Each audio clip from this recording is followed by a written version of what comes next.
Hello and welcome to Tokonatsu's first ever video update. Firstly, I wish to apologise that the website has taken so long to get online and that there has been a delay. Through illness and work, I haven't really had enough chance to get my head down and get the site working, so that I do apologise for. Hopefully by the time you see this video, everything will be online. So, why these video updates? I feel that this is a bit of a better way of conveying our message to you without any misunderstandings that may occur along the way. Tokonatsu, since its humble beginning, has been serving food en masse to everyone at the festival, attempting to cater for everything all at the same time.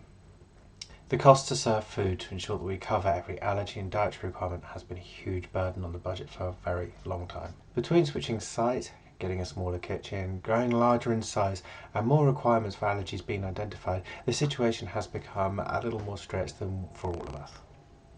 It is a logistical nightmare and a problem I wish to really solve. The committee, along with the staff and some of the gophers, have been talking about ways that we can ensure a future for Tokonatsu without spoiling the experience of your time at the festival. This has given us two plans that we wish to share with you today.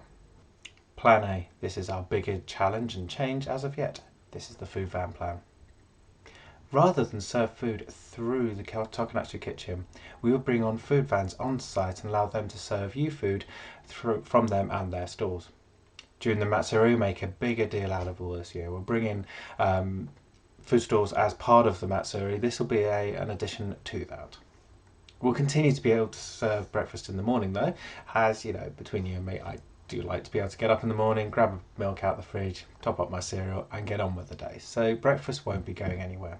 This changes all the other food options we have on the menu. How would this benefit the festival? Well, for one thing, we could redirect the money.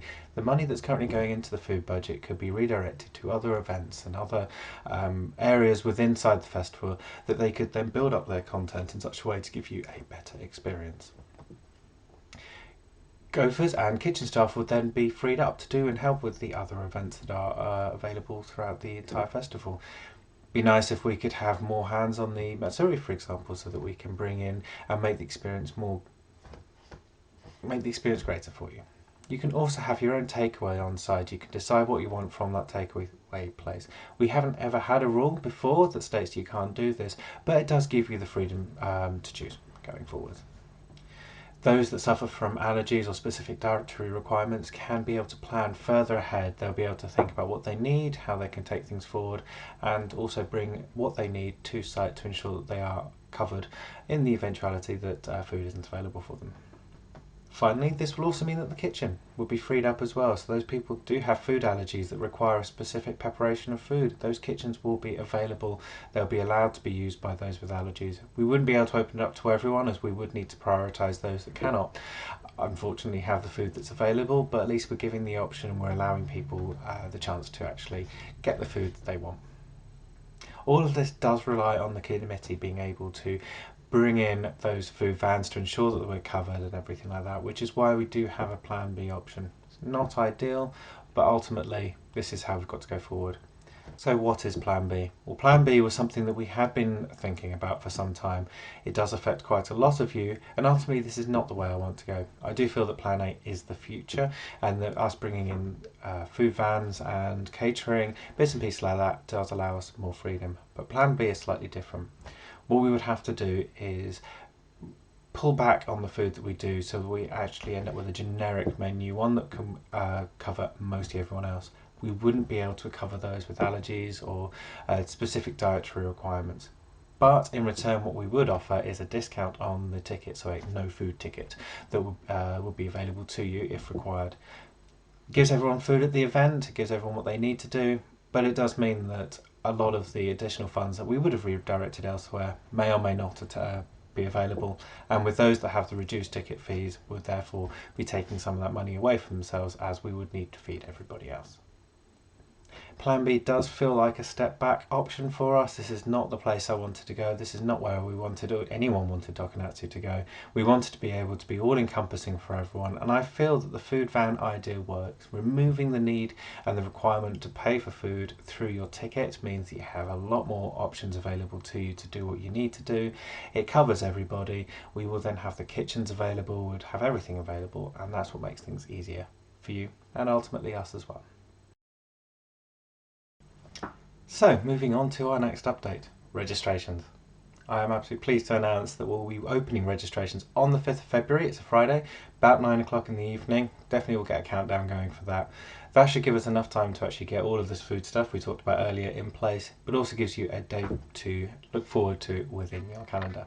We will have the usual options available for payment. That's your cheque and your card payment systems. Those won't change, they'll be exactly the same as before. Click a button for cheque, away you go. Difference with on the cheque side of things, if you do click the cheque button, you can flip back and pay back by card. But we're bringing in something new this year. This is something that I wish to, that I really hope that will help everyone going forward, and that's the partial payment system. What's the partial payment system? So imagine you want to come along and your friends are there, they're already registered, and you don't quite have enough money to continue. Maybe you already signed up and you're coming to the end of your deadline time and you've got nowhere to go. This is where the partial payment system now comes in. You don't have to pay for your registration all up front at the moment. What you can now do is give you the option to pay a smaller amount now. That could be anywhere from 5, 10, 15, whatever it is available to yourself. Once you make that payment, that flips your registration into something called partial payment mode. On our side and the front end website, it'll show as fully paid up, but it still means you've got a balance outstanding, and you can then pay for that remaining balance at your discretion. It doesn't have to be monthly, it could be weekly, it could be every time you get paid, it could be whichever you feel. The great thing about the partial payment system is that it pushes your deadline back from the 2-week period you currently have all the way out to, say, I think it's the 1st of August is what we're trying to aim for at the moment. So that gives you from when you make a registration payment to the 1st of August to pay, and you can pay in smaller amounts until your payment is fully taken in, and yeah, we've got all the money for your registration. At that point, you'll be 100% confirmed, and you can come to the event. Reminder emails will go out every 30 days from when you start paying to when you actually fully pay out, just so that you are reminded that you do have a balance outstanding and that we do want to be able to see you at the event. So keep an eye on those emails, make sure you do pay up, and remember you can pay whenever you like, just so long as it's before the new deadline on the 1st of August. Well, that's about it for all our updates this time around. Thank you very much for watching. Fingers crossed we'll get a few more of these updates out, we'll get a few more people in. Hopefully I'll be better at these the next time I do them. And obviously we're putting a few more big announcements together quite shortly, specifically and definitely around the food area. Keep your eyes on Facebook, our Twitter as well. Make sure you keep yourself up to date. Catch you again soon.